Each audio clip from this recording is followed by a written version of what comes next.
how the sharing of financial powers between the national and the state government is important for the development of a country. So we would not want New Delhi to decide where to put a light fixture in rural Bihar. We wouldn't even want Patna to do that. AI and other emerging technologies are posing a challenge to public policy. They shape the startup landscape. What is the role of an educational institution? You can't really have a functioning government. And why is this accountability so important for a country's economic progress? The biggest public policy challenge, I think citizens need to know what government is doing.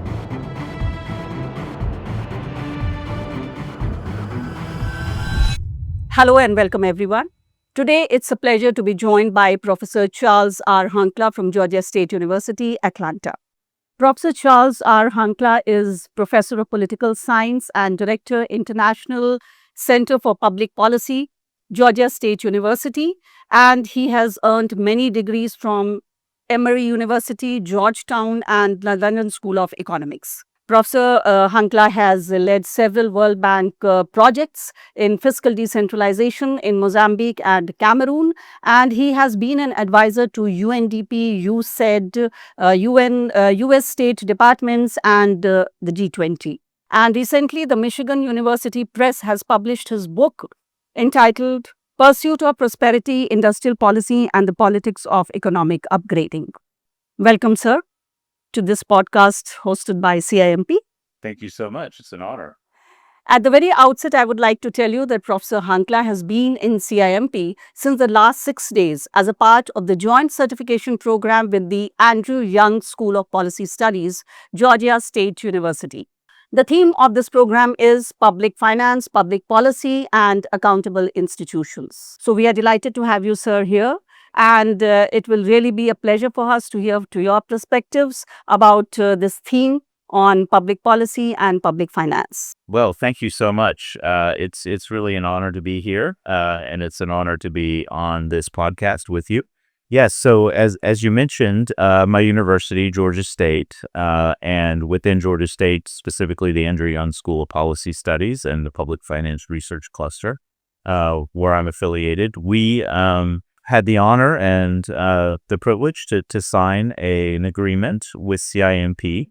I was here 2 years ago in 2024 for that signing ceremony when we had a conference.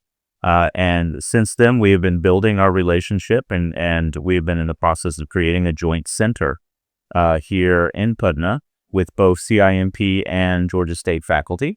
We're affiliating with CIMP. Our focus is on public finance. And I like to think of public finance as kind of the lifeblood of the government. You know, if you want to understand what government prioritizes, then follow the money. You know, it's the best indicator of what the priorities of government are, what they care about, and so forth.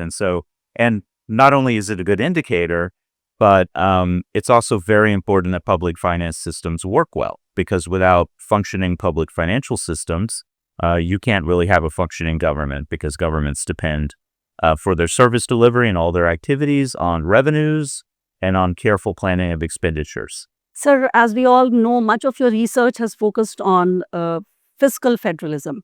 So how, in very simple terms, can you explain to our audience how the sharing of financial powers between the national and the state government is important for the development of a country? That's an excellent question. Yes, thank you for that. So, you know, as I mentioned earlier, public finance has to do with the flows of money, revenue, expenditure, transfers from higher tiers to lower tiers. And it's really the lifeblood of any polity. Fiscal federalism is the subfield of public finance that deals with, as you said, the relationship between different tiers of government. So in the Indian context, that would be the union government in New Delhi, the state governments, the 28 state governments, and of course the union territories. And then within them, the relationship between both the state and union governments and the 3 tiers of panchayats and the various types of urban local bodies. And so those relationships, there's basically 4 components, if you want to classify those sorts of relationships as they exist around the world. One has to do with the question of expenditure assignment. So that's the issue of which tier does what. So who provides primary education, who provides hospitals, who deals with roads, lighting, and all of these issues. Then there's the issue of revenue assignment. Who gets to tax what? So which tier has the income tax, which tier has the consumption tax, the property tax, and so forth. Then there's the issue of transfers. In nearly every country in the world, subnational governments collect only a portion of their total expenditure needs. So they have more responsibilities to provide to the public in terms of services than they are able to finance with their own revenues. And that creates a gap, what's called the fiscal gap, which needs to be filled by the transfer system. In India, the transfer system is primarily organized and constituted by the Finance Commission, which is established every 5 years by the union government.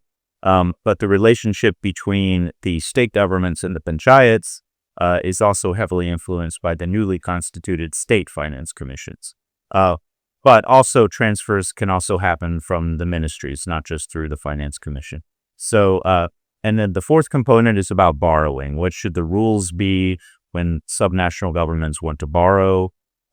Should they only be able to borrow for capital investment? Should they only be able to borrow from Indian investors? Should they need permission from the Ministry of Finance and so forth? So these are kind of the four components, and you can think about any sort of fiscal arrangement across tiers in any country kind of on those four components. The reason why it's important, as you alluded to, for development, and not just some sort of a technical issue, is because when we design the system well, then we ensure that each tier of government, whether it's the Gram Panchayat, the Zilla Parishad, the state, the center, has responsibility over the functions that it can best exercise responsibility over. So we would not want New Delhi to decide where to put a light fixture in rural Bihar. We wouldn't even want Patna to do that, right? So we need local government to decide, this is where we need a well, this is where we need a light fixture, this is where we need a new road. On the other hand, we wouldn't want a village panchayat to be in charge of national security policy, right? Or for macroeconomic stability. And so each tier, because of a variety of different things having to do with spillover effects, capacity, and so forth, each tier is most appropriately given particular types of expenditure assignments. And when the assignments, the functions that they do as government entities align with their capabilities, that improves government functioning, improves service delivery, improves efficiency, and it also improves accountability and brings people closer to government for the maximum number of services. So the governments have to be very particular and very careful while designing the fiscal relationships between the different tiers of the government, because each tier is more responsive and knows more about the suitable needs that are suitable to their tier. That's right. That's right. As we know, sir, the theme of this joint certification program is public finance, public policy, and accountable institutions. And you are actively involved in this since the last week. So, sir, what truly makes an institution accountable, and why is this accountability so important for a country's economic progress? Wonderful. Yes. So accountability can take various forms. Perhaps the most important and the most discussed form of accountability is democratic accountability. So one of the real benefits of democracy, and there's several additional ones, but one of the important benefits of democracy is what we would call downward accountability or accountability to citizens. And so a democratic institution that's elected has an incentive to provide the citizenry with the services that they want at a high quality and at a low cost. So in that sense, when a political institution is accountable through elections, they are more likely to use their resources efficiently to provide the quality services that people want. And so first and foremost for accountability, at least with respect to political institutions, is elections.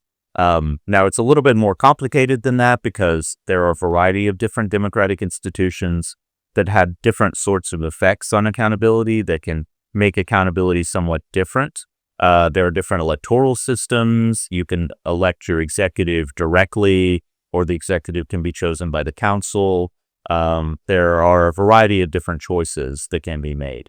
But in general, what democratic institutions like elections do is they make political institutions accountable.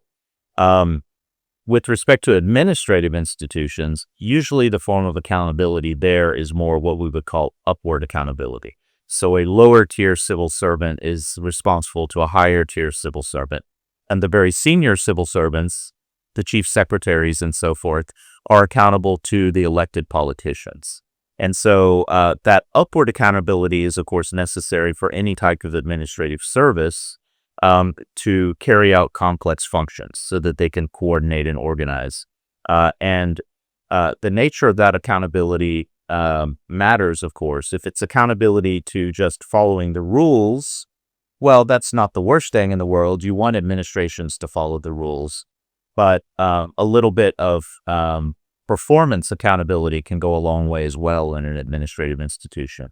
In other words, giving administrators and civil servants more freedom to carry out policies and then rewarding them or disciplining them afterwards based on the output. So that allows administrators who often know their jobs extremely well and kind of better than anyone else to innovate, but also holds them accountable. But ultimately, in a democracy like India, the administrative institutions, the civil servants and so forth, are accountable to the people through the political institutions. So the political institutions provide that downward accountability to the citizenry. The administrative institutions are more focused on expertise, but they are ultimately accountable for the quality of policy implementation through the political leadership back to the citizenry. So transparency is also one of the important factors responsible for making an institution accountable, sir. Yes, that's right. Thank you for mentioning it. Yes. So transparency is critical because in order for accountability to work best, citizens need to know what government is doing. Right. So if citizens don't know how government is functioning, how much it costs to build that bridge, what the procurement process was for selecting the firm that built the bridge, and these sorts of things, then citizens cannot effectively hold accountable the government. So transparency is really a means towards a better form of accountability. Looking ahead, sir, what do you think is the biggest public policy challenge that the governments all over the world are likely to face in the next decade? And then, sir, what is your biggest hope? Okay. Wow. So the biggest public policy challenge, I think it's probably, at the risk of being obvious, I would say probably climate change would be the single biggest policy challenge that the world is going to face. Obviously, it has one reason why it's such a big challenge is that it has implications for almost everything in public policy. There's disaster management, around flooding and droughts and so forth. It has implications for agriculture. It has implications for industry and the efforts to cut carbon. So it has massive implications for government financial systems. How can we use tax policy and expenditure policy to support the green transition, to ameliorate climate change problems and the effects of climate change and so forth. So I think it is a kind of an all hands on deck sort of problem because it's a problem that touches almost everything. And it touches every country in the world as well, which I think is one of the reasons why it's such a challenge, because ultimately climate policy is a gigantic collective action problem. Most of us want to do something to protect the environment, but we also know that, if I recycle, then probably it will have no discernible effect on the earth because I'm just one person. And so I need everybody else to recycle. If one country makes sacrifices in cutting carbon emissions and other countries don't, then that country might feel like it's being taken advantage of. So you have all of these huge collective action issues that need to be resolved. But even though things have not gone perfectly, my own home country, has zigzagged between helping to lead the anti-climate effort and then completely pulling out of climate agreements. So even though things have not gone perfectly around the world, I think we are seeing progress. We are seeing reductions in carbon emissions. We are seeing new technologies. We are seeing the expansion of electric vehicles and solar and so forth. And so things are happening. Some of it is driven by government policies. Some of it is in spite of government policies. Sometimes, thinking back to fiscal federalism, at least in the U.S. case, when the federal government is doing nothing and is a laggard, state and even local governments sometimes pick up the slack and they actively support green policies. So in the U.S., a lot of states on the West Coast have been very engaged in green policies, even as the federal government has stopped really focusing on them. So these are things that we can all deal with. We can all do something about. It's urgent, but I am optimistic that that the world is moving in the right direction. Maybe not as fast as we would like, but fast enough to mitigate some of the worst effects. And we're also learning how to deal with the effects that are probably inevitable, and that we're already feeling, like here in Bihar, heat domes and flooding in the north and drought. This problem manifests differently in different parts of the world, obviously. Where I'm from, we also have had severe heat issues and also severe rainfall issues. And so this is something kind of universal that we're all in it together. So my hope is that we're moving in the right direction and can get there with some good policies and with some focus. So there's one question related to this. How do you think AI and other emerging technologies are posing a challenge to public policy? Yes, so we are trying at the Public Finance Research Cluster where I work, we're trying to wrap our heads around and maybe get in front of what AI is doing in the public finance sphere in particular. I think that there are a lot of opportunities with AI. For example, people have been experimenting with using AI to do things like forecast revenue or even value property using satellite imaging. So it's possible that AI could be a tool that especially local governments that have less capacity than large national governments could use in order to assist them in managing their finances. So there are important possibilities there. Obviously, in a broader social way, there are a lot of challenges around employment. Certainly as a professor, I see some of the challenges in AI around education because, it's maybe a bit harder for students now to write lengthy papers. They're very used to looking things up on AI. So society is going to have to figure out how to incorporate AI into various spheres. But with public finance in particular, I'm optimistic that it will provide certain tools that will allow governments to do the kinds of analyses that used to be extremely difficult to do and to do them kind of more easily and more rapidly. So AI has to be used in a responsible way. So this is a big challenge for the government also in framing its and designing its policy to ensure that there is growth of innovation and entrepreneurship, and at the same time, AI is not being used irresponsibly, and it is not affecting the public good. Absolutely. Yes. So I agree. It's like any technology. It has good, it has potential positive and negative effects. I think it can be used powerfully in government. I was just at the Secretariat in Putna yesterday, seeing the strategy room where they've incorporated AI into data analysis. And so I think it can be a very powerful tool. But you're right; it can also be abused, and it can also be improperly used if we rely on it too much without actually being able to evaluate the quality of the response. Sometimes, as we've all probably seen, as we've used AI in our daily lives, sometimes it can say some things that are a little off. And we have to know enough to be able to evaluate that and understand, maybe I shouldn't trust that response. So you've been here in this campus and you've been interacting with the faculty, the participants, and the officials here. So you must be aware that CIMP is actively engaged in fostering the growth of startup ecosystem in Bihar. We have an incubation center which supports and nurtures the emerging entrepreneurs. We have a magazine called Startup and which I can say serves as a platform for showcasing the entrepreneurial journeys as well as insights from the startup ecosystem. So, being closely associated with the growth of startups in Bihar, we are naturally curious.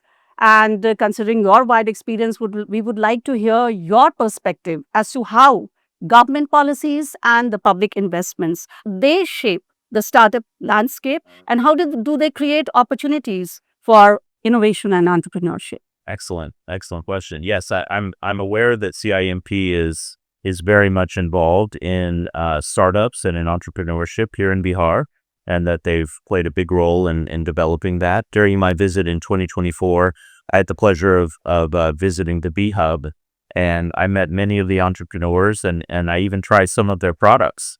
And so that was a very interesting and very exciting opportunity. And I know that CIMP also does training. So in addition to supporting entrepreneurs at the B Hub and providing mentorship, there's also training courses and so forth, if I understand correctly. And so, yes, I've definitely seen CIMP's role in this, and I think it's very important. So I'm no expert on entrepreneurship, but I certainly think that is obviously a critical part of startups. You have to have entrepreneurs who are willing to take the risk and who have an idea and who innovate. But as you said, there's no doubt that the political and financial ecosystem around entrepreneurs is a big part of the success, or potential success or potential failure of startups. And so government could do a lot in order to encourage and make it easier for entrepreneurs to realize their vision. So a few of the ways that public financial tools could be used, for example, would be providing low interest loans to startups, access to finance, especially for new businesses and small businesses, could be one of the real challenges in starting a business, maybe the single most common impediment. And so government can play a role in ensuring access to finance, either through the priority sector program that exists in India, through the commercial banks, or through direct government lending. Subsidies are also possible, more direct subsidies. Support for institutions like CIMP that provide training and mentorship, and also office space for startups to begin. All of this can be part of the environment, not over-regulating. Procurement policies are another thing that governments can do. They can prefer or give an advantage to micro or small businesses in their procurement. So these are all things that are possible. I think in general, coming back to institutions, one thing that the governments that have been successful at encouraging entrepreneurship have done is to have an ongoing information flow between businesses and government. This is very important. This is very important. So to have maybe, it could even be a formal institution, or it could be something informal where government officials and the private sector, especially, small and medium-sized industries, exchange information about what government can do to assist, what the private sector needs, and so forth. So this constant information flow is, I think, really critical. Very valuable insights, sir. Thank you. So this is my last question, and a very important one, especially for CIMP and other similar institutions. What role do you think institutions like CIMP can play in advancing public policy, public finance, and good governance in India? Wonderful question. So I also think about this with respect to my own institution and its role in the U.S. and around the world. What is the role of an educational institution, of an academic institution? And I think there's several angles, or several different ways in which an institution like CIMP can play an important role. Maybe the most obvious one would be in educating citizens. So there's the core educational mission, and that is preparing people for the job market, preparing people with the specific skills that they need to work in government and the private sector, and also preparing people to be citizens, to understand the political system, the society, and so forth. So that is a key part of what academic institutions can do. But I think it's not the only thing. There's also more, I guess, what I would call professional training, like what we're doing now, Georgia State and CIMP together. And that is, training civil servants who are already partway through their career, and they are bringing a lot of skills and knowledge to the table, but they take a break, for a week or so from their daily work to kind of hone their skills, to think more broadly. And that can, when they return to work, they can then be in a position to maybe step back from what they've been doing and think about, how can this be done more efficiently? How can I, think about different ways of reforming or changing or improving the processes? So that type of professional training is, I think, important as well. And then there's research. There can be more pure research, which I believe is valuable. It might be several steps away from kind of public policy implementation, but nevertheless, it contributes to the conversation. And then more clearly, there's applied research, where institutions like CIMP can use their expertise to study questions that are relevant to public policy, to carefully gather data, to do analyses that government itself would normally not be able to do, because governments have to respond to changing circumstances. They have usually a very short time horizon. They have to make a decision right now. And except for maybe some public think tanks like Niti Aayog, most branches of government don't have the time to sit back and analyze and think and research. And obviously, research is also a very specific skill set with the methods, quantitative methods, and whatever that go with it.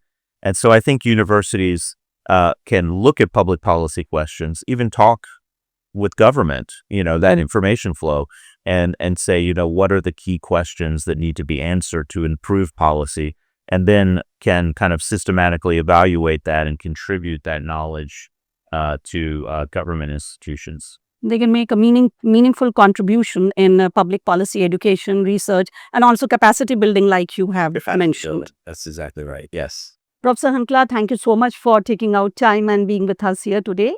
We are really honored to have your insights on public finance, public policy, and how the institutions are shaping inclusive and sustainable development. And we are extremely grateful to you for your contribution towards this joint certification program. Hope you had a memorable stay in Bihar, and we at CIMP will be looking forward to your visit again in future. I'm very much looking forward to it as well. It's been an honor to be on this program, and thank you so much. Thank you so much, sir, and all the best. Thank you.